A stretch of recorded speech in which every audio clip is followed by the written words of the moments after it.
cliffcentral.com. I hope you're off to an awesome start for your day this morning. And we are here to tell you what's going on in the world, or hopefully to introduce you to some of the things that are happening in politics, in the economy, and society, and to deliver you some interesting commentary from Kanten Pillay and Pumi Mashiho, who are both standing by. And this morning also from Ivo Fechter, who, of course, is well known to our audience as well.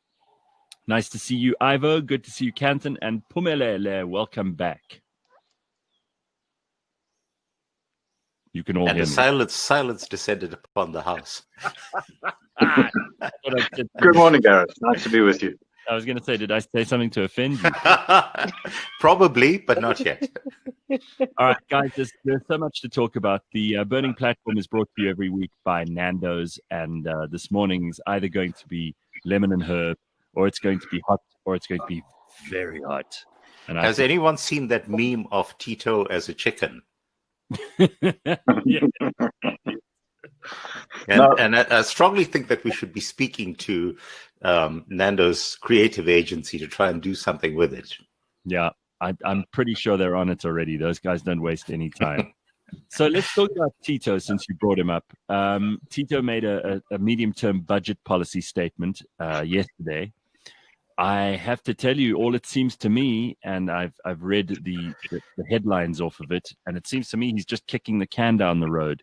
Isn't that what a medium-term, budget policy statement is, though? Well, technically, the budget policy statement is not meant to make new policy. It's just meant to make tweaks to the existing policy. So, right. For example, you won't have a scenario where you're having a drastic increase in taxation, as an example, because the logistics of doing things like making changes to the tax system in midterm is actually quite formidable. So what tends to happen is that you'll have tweaks in terms of how money has already been allocated to spending, and that's pretty much all that happens. But then you also have to put forward projections in terms of where you think things are going to be going and that type of stuff. So at that level, anyone who's actually expecting anything drastic to come out of this, well, that's not what this speech is meant to be all about. But the significant thing for me is that in the middle of his speech, he decides to go off script and plays the race card. Where was that? What did he say? Well, he said that he suddenly stopped and said, by the way, Tygerberg Hospital still has a white section and a black section, and it's completely unacceptable in this day and age. Now, whether that is the case or not, he did go off script, but more fundamentally, you're talking about Tygerberg Hospital having a white section and a black section that has not been apparently fixed. I don't know, what does he want, to demolish the building and put up a new hospital? But he did not say anything about the fact that our hospitals up here in Gauteng are literally collapsing. But is this true for Tygerberg Hospital? Because it would seem to me like everybody in the world knows that kind of thing at the moment is going to cause untold pain and opprobrium for you.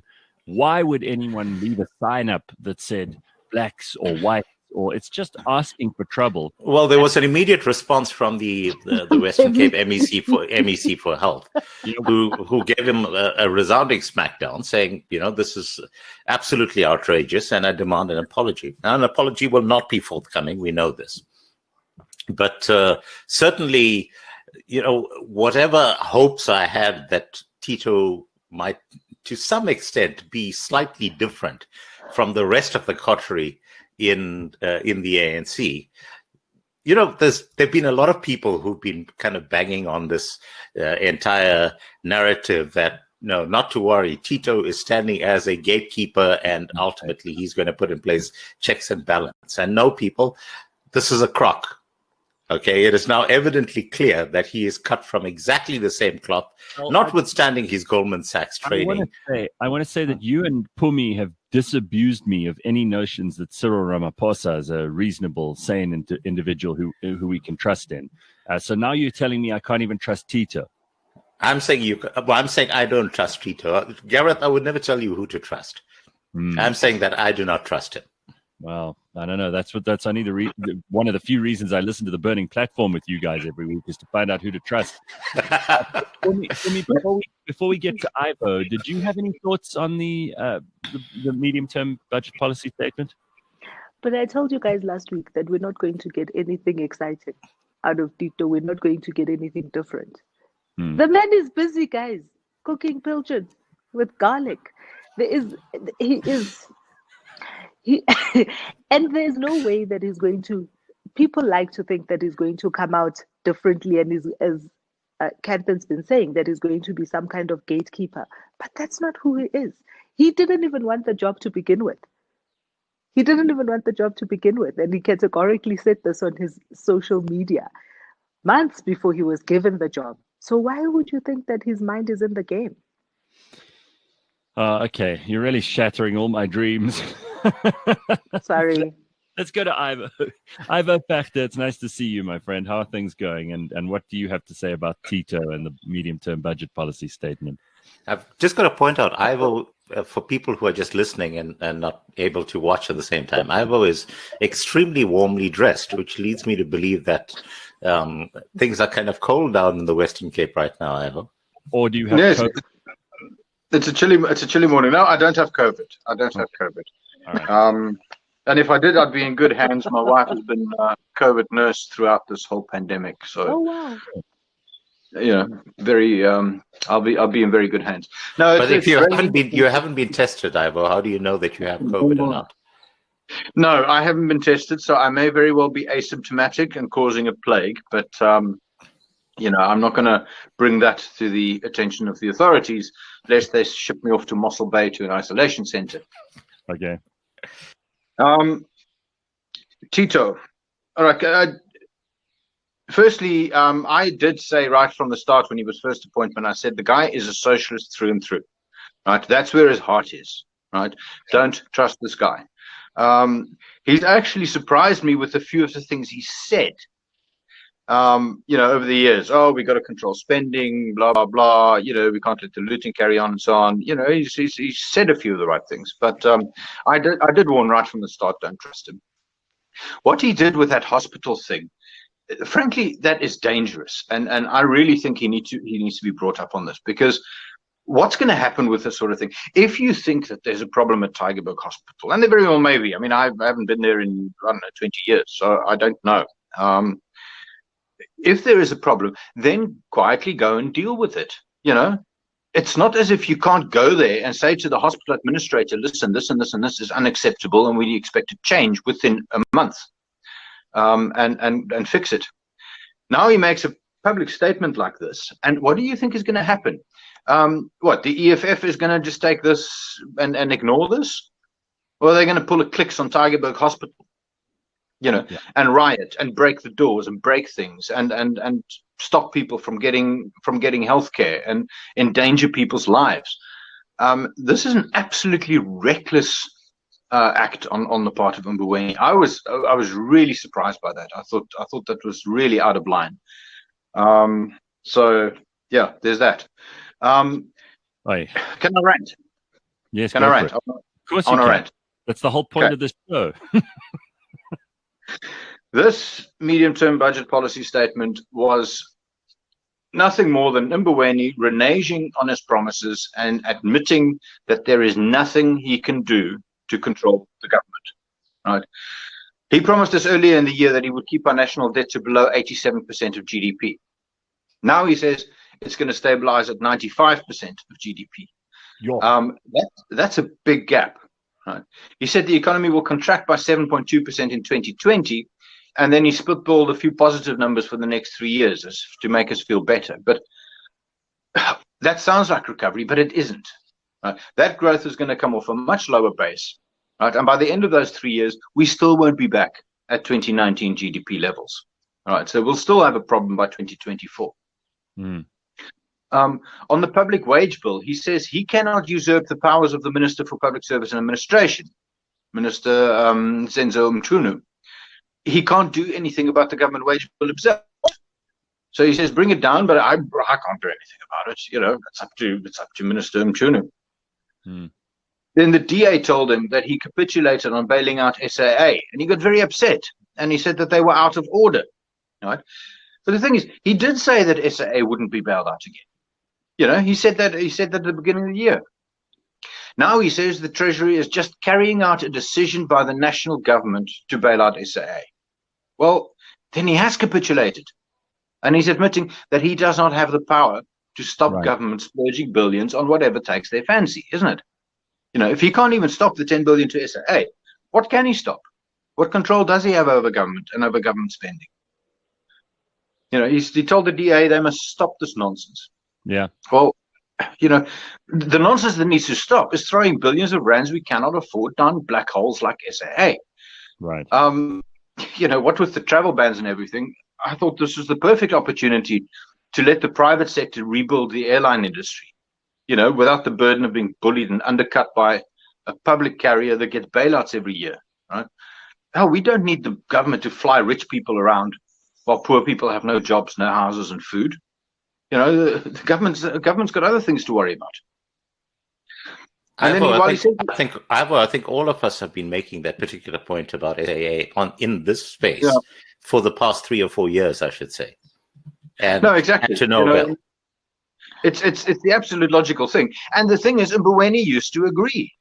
Mboweni said the same thing a year ago, or less than a year ago. Right, so maybe what we need to realize. So, Ivor, I think, a lot of the stuff that, as you say, you're ranting about, I think one of the things that we all need to realize is exactly how the system of government works. So if Tito Mboweni comes on and makes particular promises, it's important that we understand the realm of reality for him to be able to deliver on those promises. This is what politicians do. They categorically make promises across all sorts of lines. And the reality of it is that even as he made those promises, he did not have it within his power to make those changes. Yeah. So he really does not have the scope to bully a Senzo Mchunu or to tell Cyril Ramaphosa what to do. The executive wing still has all this power. And the way that it gets cascaded down, it is simply the way that our government is ordered. Because he says he's going to do it doesn't mean that he has the power to do it. And that's what we have to realize. We have to realize that from the jump, that even as he says that, we must be realistic about the fact that he doesn't have the power to do that. Yeah, that's exactly the point. Everyone got so optimistic and said, "Well, look, Mboweni's saying all the right things. He says that we must avoid a debt crisis and we must cut government spending and we must fix SARS and we must do all these cool things." And as if any of what he says makes any difference whatsoever. It doesn't. Because the reality that we have to accept is that the person who does have the opportunity to make these kinds of changes is unwilling to make decisions. We have a president that is unwilling to make decisions. He's either asleep at the wheel or he's not even there. Well, he thinks he might have COVID. He's disappearing for a few days. Now, Lauren says, she's listening to us. She says, I work at Tygerberg Hospital, and this whole story is false. It's all fake. I have no doubt that that's the case. I would tend to agree. And the guy was off script on this. More to the point, here's what I think should actually happen. I think that the MEC in the Western Cape should actually sue Mboweni for defamation in his personal capacity, simply because of the fact that this has cast a slur upon. Right now in this country, the slur of racism is something that will actually destroy you completely. And I think it's about time that people actually became accountable by paying for it out of their pocketbooks. And the minister has used his platform to essentially besmirch these people. The concern I have, and I've said this before, I've been saying it since 2015 already, when Bell Pottinger was fomenting all kinds of racial divisiveness. I've said for the longest time, every time that someone cries wolf racism and it isn't actually racism, it damages the cause of people who are trying to stand against racism in real ways. Like, you water it down, you make it weak, and you make it unimportant. And it continues to be a problem worldwide. Look, the demand may outstrip the supply in some places, like where Jussie Smollett had to make up his own race incident. But let's be perfectly frank about this.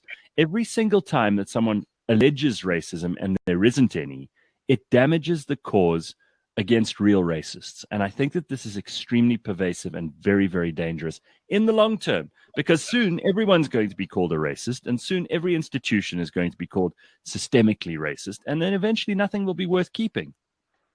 Yeah, no, I absolutely agree with you there. Look, I'll tell you what probably does happen. And I don't know what the cause is, why Mboweni made this particular comment about this particular hospital. But, you know, my wife works in a hospital. She does COVID testing and so on. What does happen is that there are entitled white people who rock up to a hospital and aren't very inclined to queue. Right. They try to go and they might try and make arrangements. Oh, you know, I've got to get back to work. So could you please deal with me very quickly when there's an hour-long queue? Very important. And I'm sure that happens. Perhaps he has seen that, you know, that there are some people that are entitled and make demands. Then you've got the problem that what happens with how these queues get managed, right, is that they aren't managed first come, first serve. They are managed based on what someone's symptoms are, right? So you look at the most serious people first.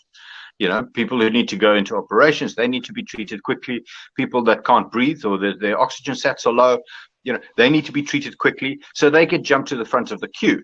You know, if that happens to happen to a white 70-year-old, right, when there's a bunch of 40-year-olds sitting in the queue, perhaps that could be interpreted as racism when it actually isn't.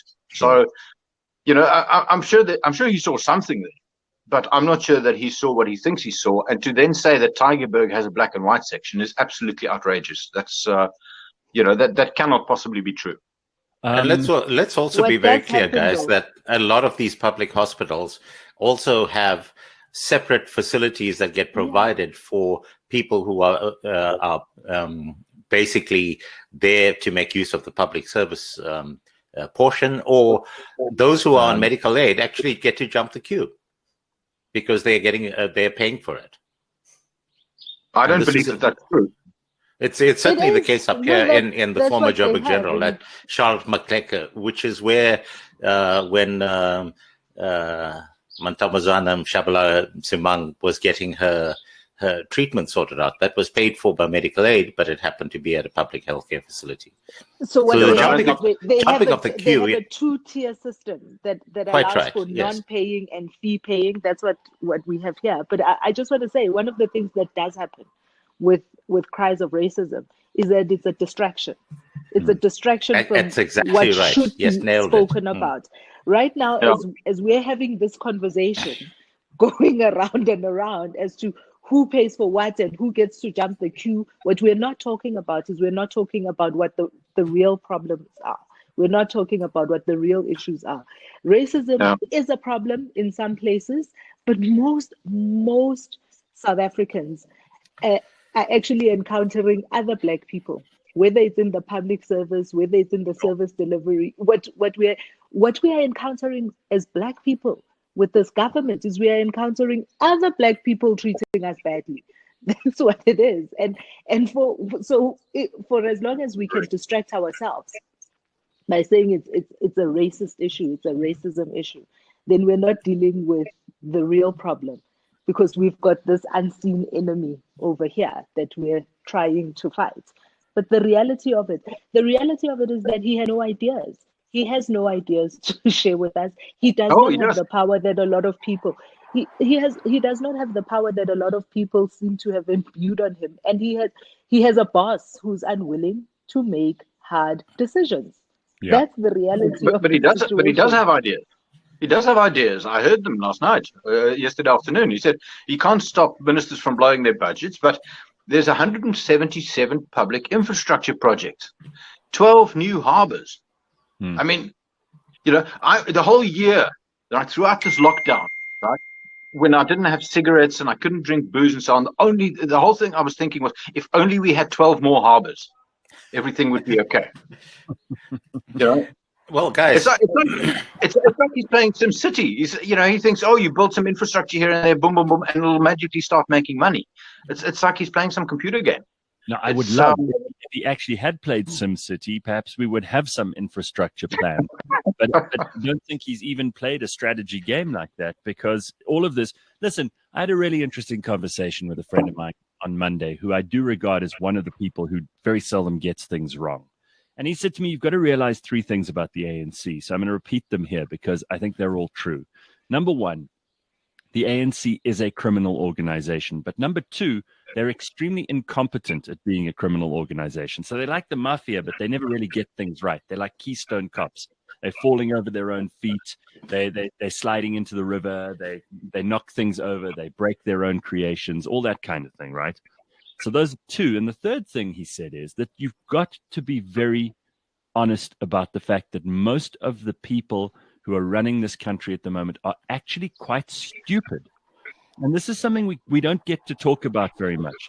But, there are governments all over the world that are stupid, and politics seems like a lamp to the moths of stupidity, because lots of people, stupid people, go into politics. And I know this is an old, tired story for Kanthan and Pumi, because they don't particularly like politicians. And I suspect, Ivo, you don't either. But we've got to admit that there's a very low level of general strategic intelligence inside the ANC. A lot of the smart people were flushed out during the Mbeki era. And Jacob Zuma took great joy in saying that he'd got the clever blacks out of the way. I think we've got to be very frank and honest about that, because when you accept those three things about the ANC, then nothing's a surprise anymore. And you don't have to be frustrated the whole time. And you can operate within the parameters that you would set for yourself if you knew you were dealing with incompetent, criminal, and stupid people. Right? Well, let's talk about a bigger level of stupidity, shall we? And this comes back to the question of whether the Tygerberg Hospital thing was a distraction. What if I give you another scenario? That, in fact, SAA is a distraction. Tell me. Well, let's put this in perspective, all right? And again, if we drill down into what Tito was saying in terms of his budget speech, currently government is borrowing at a rate of 2.1 billion per day. So now, if we can keep that in perspective, all right, SAA in terms of 2.1 billion per day is about 4 days worth of expenditure in terms of debt. Now, the entire media landscape in our country right now is saying SAA, SAA, SAA, and they are not stopping to actually think about the additional 759, I think it would be 759 billion rand that we are borrowing to stay afloat. Yeah, no, I agree with you. And also, I would just want to make one final point on this, that the SAA allocation of 10.5 billion is in addition to 16.4 billion that was allocated in the February budget. Okay, so in fact, the SAA amount is bigger. But everyone is turning around and saying SAA, and that becomes the focus. Guys, the focus has to be on the fact that the public sector wage bill grew by average 7.2% a year, consistently over the past 5 years. Right. Okay, and all of us who are in the private sector, we've taken a haircut in terms of our earnings. If our earnings have been able to keep pace with inflation, we've been celebrating, because that's kind of been running to standstill, but not counting the fact that there've been all of these hidden taxes that keep popping up. The tobacco tax as an example, the ongoing increase in alcohol-related taxes, all of that type of stuff. But sugar tax, exactly. But 7.2% per year on average for the public sector wage bill. That is the elephant in the room. And we need to forget about SAA. SAA doesn't count. SAA, as I've said, less than 5 days worth of borrowing expenditure at our current levels. Let's focus on the big picture. Look, SAA is symbolic. It's symbolic of the the fact that, SAA, I mean, this doesn't just only get this 10 billion, but it gets 5 or 10 billion every single year. It is it's symbolic of the failing SOEs that keep getting bailed out. And it's and SOEs that advertise and say, oh, please use less of our product, because we can't give you enough. And then when you do, because they give you blackouts or whatever, and you do use less of their product because you're forced to, they say, oh, but hold, now we're losing revenue. So now we need to charge you for the electricity that you didn't use. So right. It's SAA is just symbolic of these failing SOEs, and pretty much all the SOEs, without exception, are failing in this sense. So, it's not entirely a distraction. It's more that it's such an obvious symbol. I've lost my train of thought now. That's what happens when you rant, Ivo. I was going to say something. Ivo, you were talking about the fact that it's entirely that SAA is a symbol of the larger malfeasance. Yes, but I was going to talk about something else, and it was going to be funny and intelligent. It was going to be awesome, but I've lost it. Well, you're reminding me of that story, Ivo. That I had a psychic girlfriend, but she left me before I could meet her. Yes, clever girl. No, look, it is a distraction from some of what he says things like, we need a mindset change. Right. He said we used to boast about the fact that we were one of the richest countries in Africa. Right. Now, I'm not sure how making peace with the fact that we are no longer a rich country is going to make anything better. As if we became poor by some sort of divine fate or a natural disaster we couldn't have predicted. No, the government needs a mindset change. The government got us into this mess. Yeah. So I do want to say, though, if you're angry about SAA and its bailouts, and you're angry about the amount of money we are borrowing per day, as Kanthan has just told us, next week is going to be a very interesting week at the Zondo Commission for all of y'all. If you're not yet angry, watch next week and you might just get angry. Let me just at this point say that Pumi is a massive, massive fan. She is the most dedicated viewer of the Zondo Commission. She's been watching it from day one. It is her favorite show. And thank God for it, because she comes here then and she gives me the Praisty version. So what's happening at the Zondo Commission next week that we need to be excited about? Next week's revelations are going to be quite fun, because there are a couple of people coming in talking about the shenanigans that did happen at SAA and who the various individuals who benefited from the SAA expenditure was. So you see, for me, as you know, everybody on the show who listens all the time, for me, the most important part of what's happening in our country is really about empowering ourselves with the knowledge. We have to know what the lay of the land is. We have to know what has happened, and we have to know why these decisions have come to this place, because it gives you the opportunity to make the best decision for yourself going into the elections. We've got elections coming up in August next year, and we've got in 2024 another opportunity to do something about how our country is run.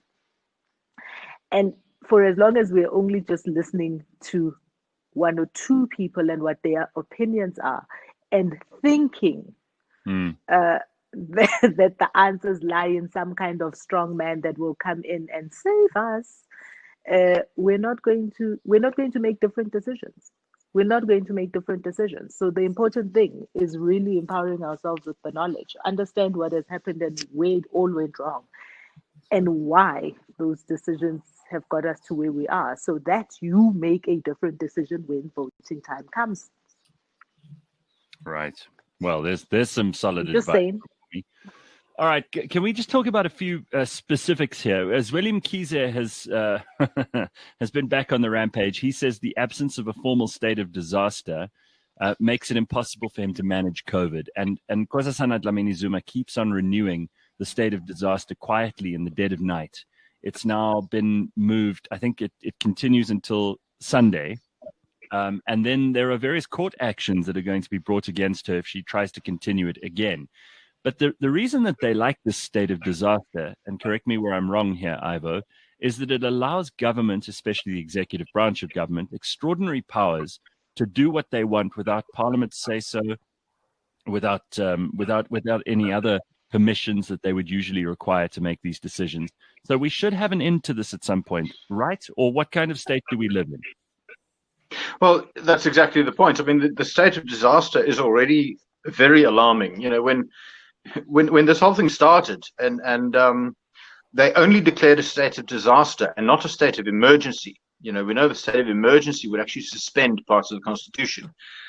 But a state of disaster doesn't. And I was absolutely astonished by how many liberties they could take away from people without suspending the Constitution. They could lock us up in our houses and tell us not to go to work, you know, and tell us go out only if you're hungry and you need food, or you need medical care. It was, you know, shut down most of the economy. It was absolutely astonishing how draconian the powers were under the Disaster Management Act, without even suspending the Constitution. I thought the Constitution was there to protect our rights, but I have been disabused of that notion.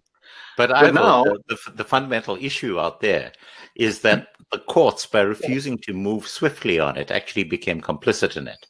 Because yes, they were. Yeah. They were completely unwilling to second guess the government on any of the COVID regulations. It was, you know, they were totally supine. That's another thing I got disabused of. You know, I used to think that the courts were kind of still on our side, and you could still rely on the courts to second guess what the legislature and the executive were doing, and keep them in line. They absolutely haven't done so during the lockdown period. You know, the DA went to court and challenged a bunch of things, challenged the constitutionality of a bunch of these regulations. Court said, sorry, not interested in even hearing it. You know, come back next year. Maybe we'll have the time to have a chinwag about it. Yeah. The issue of that constitution, again, you know, a lot of people, and I would hazard a guess that says possibly most of our MPs and a lot of our ministers have not even read the most basic part of our constitution and what it allows and does not allow. So I don't doubt it for a second that even as we're all parading this constitution and our constitutional rights, that nobody, even the people who are supposed to protect those constitutional rights, actually understand what those constitutional rights are. But guys, you know, in our defense, I must say, we are no more or no less stupid than people in other parts of the world, really. Oh no, this happens everywhere. This happens everywhere.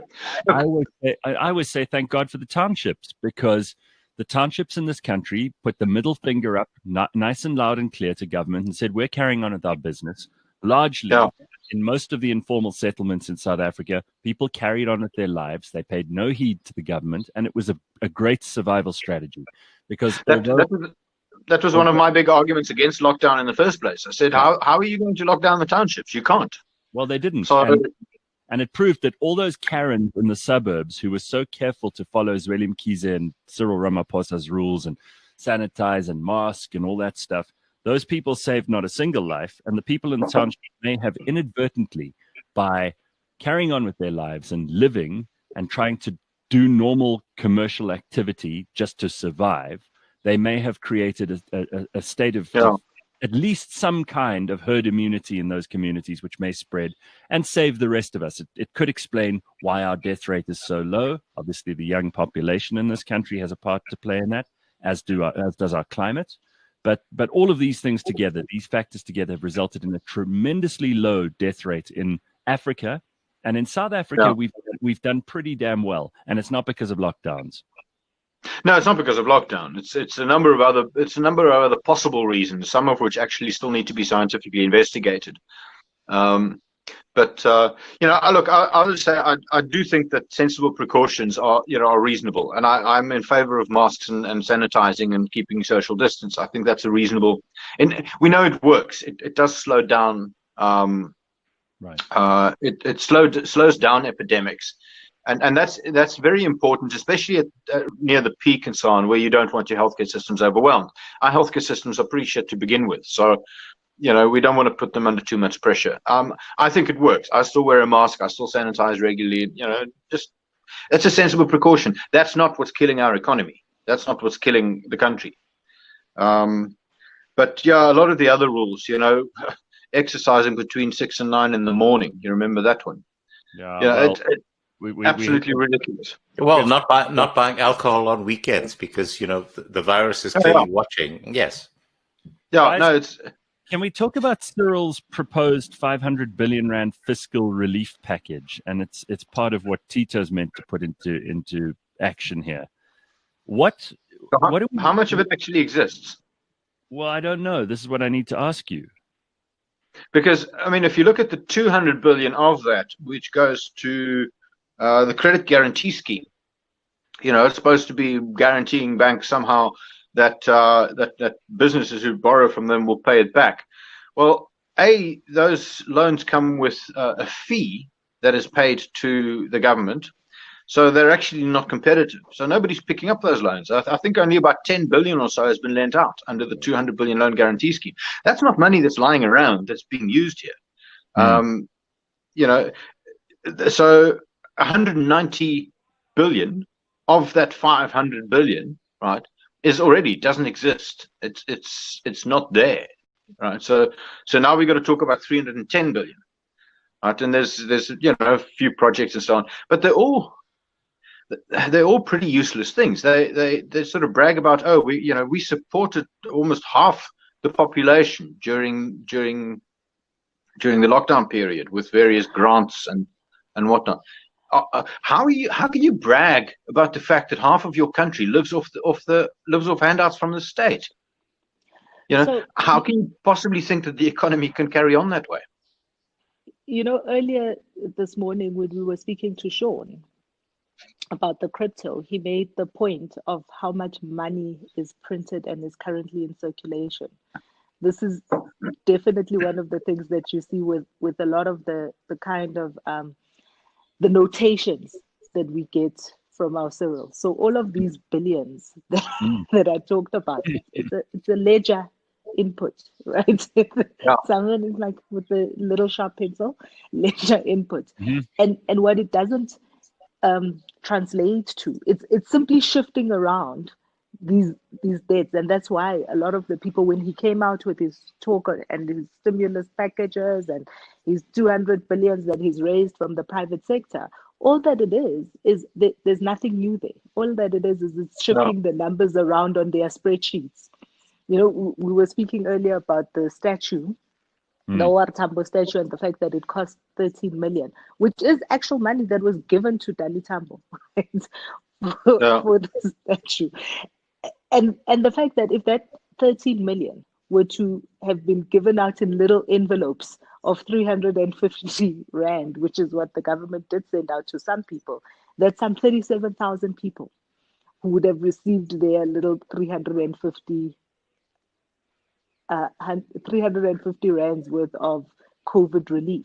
But all of those things, guys, are just shifting the numbers around on the spreadsheets. The people who do actually get that kind of relief, so the small businesses that are looking for that relief, don't have the infrastructure to look for it. They don't have what the banks are looking for. So they get these amounts of money and these COVID reliefs and the SARS relief.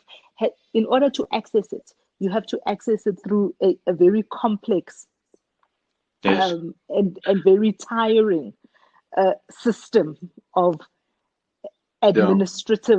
little administrative tasks that involve getting a thing from the police station, getting an affidavit from the police station, and getting 3 months bank statements, and getting this and getting that. And so the people who really do need that kind of relief don't have the administrative support that they require in order to access it. And the big businesses who don't need it have got tons of administrators, tons of accountants, tons of lawyers in place to be able to get into that system. So when they say that they have actually taken out 10 billion rand in this, I know this as a small business trying to get SARS to give me a 3-month window within which to pay through the VAT. Oh my God, what a nightmare. Yeah. That's guys, what you're dealing with. All right, but you bring up SARS. So let's just talk about SARS for a second, because one of the things Tito indicated is that the coffers are empty, and he's going to be looking to tax people more. So let's be realistic about this, because a lot of people listen to the show to try and figure out what might be happening next. And although Tito gave us very few indications of precisely what he meant, I'd like to put your brain's trust to action here and see whether you guys have any idea of what is likely to occur. What do you think they're going to do? Because when governments run out of money, they become very, very dangerous. I think this goes back to our earlier point about the incompetent mafia running the country. A couple of days back, I live tweeted my sitting on the phone waiting for SARS to actually pick it up. And it finally got picked up after I was sitting on the phone for 2 hours. Oh, wow. So, lucky you. Yes, and so I screenshotted the waiting on the SARS phone line every step of the way. The coffers are empty. Look, they can try cranking up tax, but let's look at the reality of stuff that's happening. Now, firstly, based on the fact that of Tito's speech yesterday, how do the markets react? You see, the markets don't give a stuff about the hospital in Tygerberg. What the markets do care about is that Tito actually is clueless and rudderless. And so what happens with the JSE? Down 3.3%. Okay, guys, can we put that in perspective? All right, down 3.3%.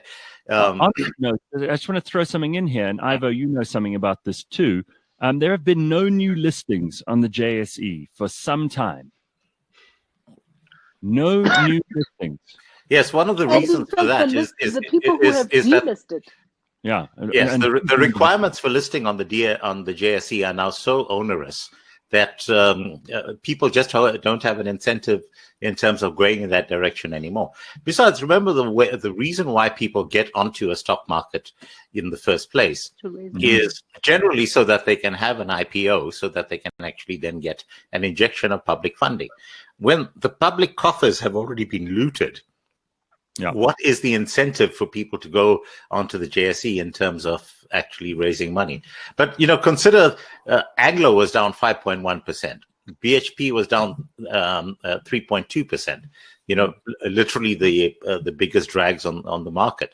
Now, ask yourself which of the sectors on the JSE are going to provide growth in the next 6 months leading up to the next budget, at which point Tito hopes to raise taxes. Well, if he's going to raise taxes, there's going to be even more of a capital flight. I mean, well, that's the problem. I mean, you're not going to list on the JSE if you're not sure that you can actually place your listing, that you can actually place your shares, right? Which means you need people who are willing to invest, willing to invest in South Africa, willing to invest in your business, etc., or your business sector. Who at the moment in their right mind would invest money in South Africa and South African business? Right. And what sort of business would you invest in? The only one I can think of, perhaps, is construction businesses, because someone's got to build those 12 damn harbors. But you love these harbors as much as Cyril does. I think harbors are awesome. I want a harbor too. I got a little cocaine business on the side that I need infrastructure for. But why would you want to invest? You're spot on. But remember as well that construction in our country is the equivalent of the defense industry in the US. It's where you find the biggest sources of corruption in terms of public funds. Absolutely, it is the single biggest. It is the single biggest corrupt industry in the country. Partially because so much construction is government funded, which means there's all sorts of scope for kickbacks and this and that. Bringing on partners that don't deliver anything, but hey, it's somebody's cousin, so they need to get a cut. But in general, why would you want to invest in South Africa? You have to pay over so much for black empowerment fees. You have to pay over so much for taxes. And then you get told you're going to be taxed more next year, but we don't know how much. Everyone worries that company taxes are going to go up. They're already pretty high in this country. And where is the growth coming from that in this country? So why would you invest in this country? Why would you buy shares on the JSE? Funny enough, the one thing that would boost the JSE is if the government finally realizes that, look, debt and taxes aren't going to be enough to fund all of this wish list, this balanced budget that Mboweni is promising, and frankly is not in any way obliged to achieve.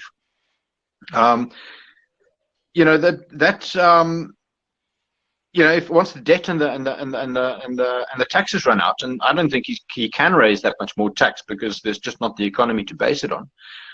Then he needs to start printing money. Right? Then we need to start talking about quantitative easing, and that's when Mboweni mentioned Zimbabwe yesterday. That's when we're heading in Zimbabwe's direction. Once we start printing money, and that money goes to the banks, so to increase lending. That means it goes to rich people and big companies, which means it ends up in asset bubbles like the stock market and property and so on. And that's frankly why in the US and in Europe, stock markets have done very well throughout this pandemic. Right? You'd think that they'd crash given the circumstances, but they don't. And that's simply because if you print $4 trillion and you pump that into the top end of the banking sector, it's all going to end up in land, property, assets, like shares and so on. So that's the only reason you might want to invest in the South African stock market, is if you think that the Reserve Bank is going to stop printing money. I just want to say, you say who would want to invest in this country, and I just saw a message from one of the people listening that actually the people who should want to invest in this country should be all of us. We should be wanting to invest our knowledge, our work ethic, our power, and we have to stop looking to the government to be the savior. We have to do a little bit of work too. Somebody was saying they don't know how to be positive. You mentioned if we start printing money, we're going to go down the way of Zimbabwe. If we do what Zimbabweans did, if we disinvest our interest in this country and walk away from this country, of course we're going to go down. We're all going to go down. So we should be investing our interest. We should be investing our time. We should be investing our minds in building our country and stop waiting for the government. We have to disinvest our time from the government. The government's not going to save us, guys. We must save ourselves. Actually, guys, but I agree completely. I agree completely with Phumi, Ivo. And just one point I'd like to make at that level: the way in which we invest in our country right now is we cut our ties with governments at every conceivable level. So you go off grid in terms of electricity, go off grid in terms of your water supply, as far as possible. Avoid anything that's going to feed revenue into the coffers of the state, and then you batten down the hatches and wait for them to completely collapse. And then you emerge in kind of an Atlas Shrugged mode, where you then take control of your country again. That's favorite. That's fine. That's fine. Right? I'm gonna go and start a little tourism business, right, or a restaurant or something. Because we need some, and a whole bunch of them have closed, so there's a big gap in the market. Mm-hmm. But then we go back to what Zweli Mkhize said. He wants, after the state of disaster is finished, right, he wants the right to be able to lock down the country, right? And under the Health Act, the National Health Act, he wants to close businesses, impose curfews, restrict the free movement of citizens at will, to control the spread of notifiable medical conditions. Right, so he wants that power all by himself, just to make these regulations and to promulgate them and so on. No parliament necessary, nothing the opposition can do. So I'm going to start a restaurant. So now I'm going to go to a bank. I want a loan, right? Bank says, okay, what are you going to do? I said, well, I'm going to start a restaurant. Bank says, well, that's usually a bad idea, but can you, what do your business plan look like? How much money are you going to make? I said, no, I can make money every month and I'll pay you back. Don't go to the banks. That's a stop. Except when Zweli Mkhize next year decides there is some sort of disease around that requires him to close restaurants, right? And suddenly I can't sell alcohol. I've got to close my restaurant at 6 p.m. and I can't make money and I can't pay the bank back. Which bank is going to lend me money to start my restaurant? Which investor is going to invest in my restaurant? There's your problem. No, Ivo. It doesn't have to be that. All you have to do, Ivo, is you need to join my church. And we hold church gatherings at various places around the country. It just so happens that we serve food and we serve alcohol at these church gatherings. Yes. Join my church. The Church of Jack Daniel. Yeah. Guys, by the way, we've got 4 minutes left, and I just want to get something on the table for the record. Given that by the time we meet next week, the U.S. election will be over. Correct. And once again, I'm sticking my neck out. I am saying that the polls are going to be completely wrong, and Trump is actually going to walk this. Well, Ivo, you haven't had a say on this yet, so what do you say? And then Pumi, I'd like to hear from you. Well, I'm just very disappointed that the Americans will never vote for a third candidate when the first two choices are so obviously so deficient. You're not a fan of Biden in any way, right?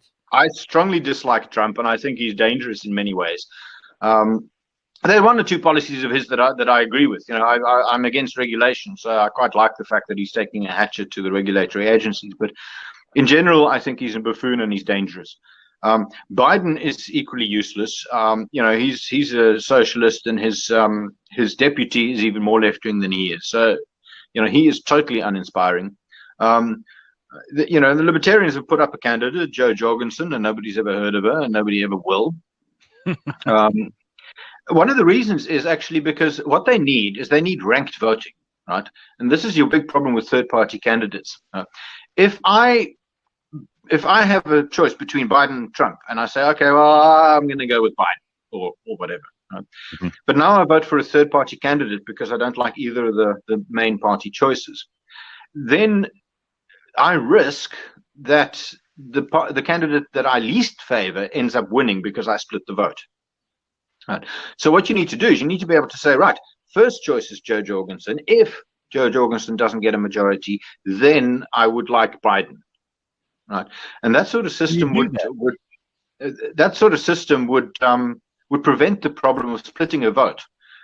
Like what you saw with Nader and the Democrats. That sort of system, Ivo, would only work when you have a popular vote as the deciding factor. The American electoral system does not work like that because of the college. Now, a few states are actually introducing it this year. They are actually introducing ranked voting. I think Massachusetts is one of them. So I'm very interested to see how that goes. Look, it only works in first past the post systems. I can't figure out how that would work in our sort of system, which is proportional representation. Yeah.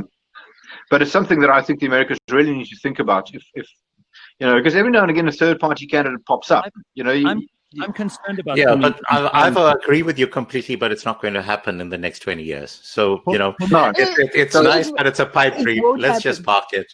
Yeah. All right. What I'm hoping is that Trump wins, because then the stock market is going to do another jump, and whatever money I have now taken out from the JSE and put very firmly into U.S. stocks is going to perform significantly better. All right. And Nicholas Bauer will retire from journalism. Oh, is that what did he promise? Because that would be so great. Pumi, what do you say? He promised if Trump wins, he's retiring from journalism. So what a bonus. Kind of, you now have to support Trump, don't you? Yeah. I'm sad to say that I do think that Donald Trump is going to win. I'm sad to say, and it's simply because of the way that the system in America is stacked. Can I tell you what I'm concerned about? However, I do think that Gareth, before you go, but I do think that one of the things that we are going to have to talk about one of these days on this burning platform, because it's going to be a factor in the 2024 election in South Africa too, as we have now a constitutional court ruling that says a third-party candidate, and yet we have proportional representation, and that's independent. Pumi, you bring that up the last minute, literally with 30 seconds left on the clock. I will talk about it post the Donald Trump win, the Trump train in that station, and all the shouting. When it's all over, but the shouting, we'll have that conversation next week. I think it's an important one. Whoever wins has to win by a significant margin, because if they don't, this is going to drag on for months and possibly years, and presidents will be called illegitimate by the other side, and it's going to lead to increased instability, and that's not good for the whole world. And let's all just remember that as awful as some people seem to think America is, if China becomes the new world hegemon, I think then we've got serious things to worry about. And suddenly it won't be about trans bathrooms. It'll be about actual human rights. And I think that's something to consider very seriously as we watch the Americans decide their fate this coming week. Good luck to everybody. The empire is falling. Yes, and it's not a good thing, believe me, for all of us in Western liberal democracies, which is not the default setting for humankind, by the way.